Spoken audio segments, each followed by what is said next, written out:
ان میں سے ایک یہ تھا کہ ملک کے موجودہ حالات میں ہم اپنے بچوں کو تعلیم کیسے دیں اور تعلیم میں آگے کیسے بڑھائیں۔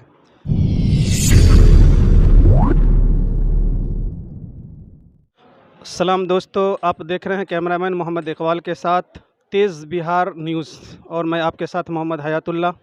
ہماری ٹیم اس وقت موجود ہے مدھوبنی ضلع کے ہیڈ کوارٹر سے بالکل متصل ایک بھوارا نام کر کے گاؤں ہے، وہاں مدرسہ ایک ادارہ ہے جو پورے علاقے میں بڑی مشہور ہے، اور وہ ادارہ کافی زمانے سے خدمات انجام دے رہے ہیں۔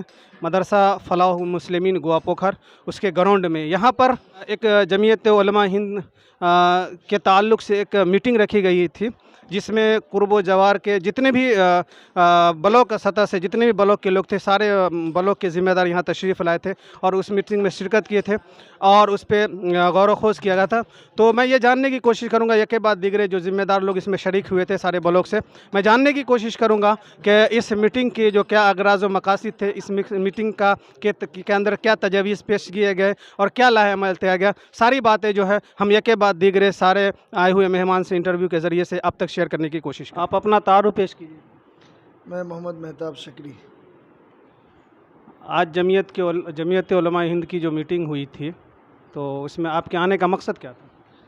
اصل میں جمعیت علماء ہند ہندوستان کے ایک ایک فرد کے تعلق سے ہمیشہ غور و فکر کرتی رہتی ہے کہ اس ملک میں رہنے والا ایک ایک فرد کیسے امن و شانتی کے ساتھ، بڑے محبت کے ساتھ، بھائی چارے کے ساتھ رہ سکے۔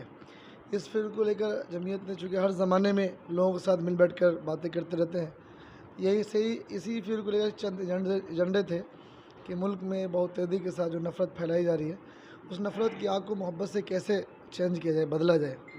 اسی ایجنڈے کے تحت آج میٹنگ بلائی گئی تھی، جس میں سدبھاونا جو ہے ایک پروگرام ہونا ہے، تو وہ پروگرام کو پریکٹیکل میں، عملی شکل میں کیسے لایا جائے، اس کی کیا شکل ہو، اسی موضوع پہ میٹنگ تھی، اسی میں آنا ہوا تھا۔ پروگرام کے کچھ اغراض و مقاصد بھی تھے؟ بالکل، پروگرام کے اغراض و مقاصد تھے، چند ایجنڈے متعین تھے۔ ان میں سے ایک یہ تھا کہ ملک کے موجودہ حالات میں ہم اپنے بچوں کو تعلیم کیسے دیں اور تعلیم میں آگے کیسے بڑھائیں۔ دوسرا ایجنڈا یہ تھا کہ جو بہت تیزی کے ساتھ نفرت پھیلائی جا رہی ہے، اس نفرت کو ختم کر کے محبت کا پیغام ہم کیسے عام کریں۔ یہ دو ایجنڈے تھے جس پہ ہمیں بات کرنی تھی۔ اچھا، عوامی مسائل کے تعلق سے بھی کچھ باتیں تھیں؟ ظاہر سی بات ہے، عوام کے بہت سارے مسائل ہیں، اس میں سے ایک سب سے بڑا مسئلہ یہ ہے کہ ہم اس ملک میں امن و شانتی کے ساتھ، بڑے محبت کے ساتھ، بھائی چارے کے ساتھ ایک دوسرے کے حقوق کا خیال کرتے ہوئے کیسے رہیں، یہ سب سے بڑا ایجنڈا ہے۔ چنانچہ اسی خاص ایجنڈے پہ جمعیت نے میٹنگ بلائی ہے، اور اس میں الحمدللہ باضابطہ یہ طے بھی ہو گیا ہے کہ 28 اگست کو جو ہے آنے والے 28 اگست کو بروز اتوار کو انشاءاللہ ایک سدبھاونا ضلع مدھوبنی میں جمعیت علماء مدھوبنی کی طرف سے کے عنوان پہ سدبھاونا کے عنوان پہ پروگرام ہوگا، اس میں D M, S P, S D O, ان لوگوں کو بھی انشاءاللہ مدعو کیا جائے گا۔ اس کے علاوہ برادران وطن کو بھی بلایا جائے گا انشاءاللہ۔ اچھا، آخری سوال آپ سے یہ ہے کہ آپ کس بلاک سے تعلق؟ پنڈول بلاک سے تعلق۔ تو وہاں کس طرح کا کام ہو رہا ہے؟ آپ خود کر رہے ہیں یا کوئی کسی سے کروا رہے ہیں؟ جمعیت کے تعلق سے؟ جی جمعیت کے تعلق۔ جمعیت چونکہ کسی ایک فرد کا نام نہیں ہے، جمعیت سارے افراد کے مجموعے کا نام ہے، تو سب مل کے کام کرتے ہیں الحمدللہ۔ شکریہ آپ کا کہ آپ نے تھوڑا سا وقت نکال کر کے ہمیں دیا ہے۔ یہاں پر بہت ساری بڑی ہستیاں بھی موجود ہیں، اور سبھوں سے تو میں نہیں لے سکتا ہوں، لیکن چونکہ ایک آدھ شخصیت سے اور لے لیتا ہوں جمعیت کے تعلق سے، تاکہ ہمارے چینل کے ذریعے سے عوام یہ بات جان سکے کہ جمعیت علماء ہند کیا ہے اور ان کے خدمات کیا ہے۔ حضرت آپ اپنا تعارف پیش کیجیے۔ منتظر عالم قاسمی، سنگرام، مدھوبنی۔ آپ کے یہاں آنے کا مقصد کیا تھا؟ یہاں حضرت پروگرام میں آئے تھے تو مقصد تھا کہ شامل ہو جائیں۔ اچھا، جمعیت علماء ہند ایک بہت ہی پرانی تنظیم ہے اور عوام کے اوپر نگاہیں رکھتی ہیں اور ساری ضروریات کو پوری کرتی ہے، تو اس سلسلے میں آپ کچھ کہہ سکتے ہیں کہ آپ کے علاقے میں کس طرح کی جمعیت خدمات انجام دے رہی ہے؟ ہمارے علاقے میں جمعیت کس طرح کی خدمات انجام دے رہی ہے، اس پہ غور کرنے کے ساتھ ساتھ سب سے اہم بات یہ ہے کہ جمعیت علماء نے جنگ آزادی کی لڑائی لڑی ہے، ہندوستان کو آزاد کیا ہے، ہندوستان کو ایک دشا اور دشا دیا ہے، اور ہمیشہ سے ہندوستان میں امن و شانتی کا پیغام دیا ہے. یہ سب سے اہم پہلو ان کا رہا ہے.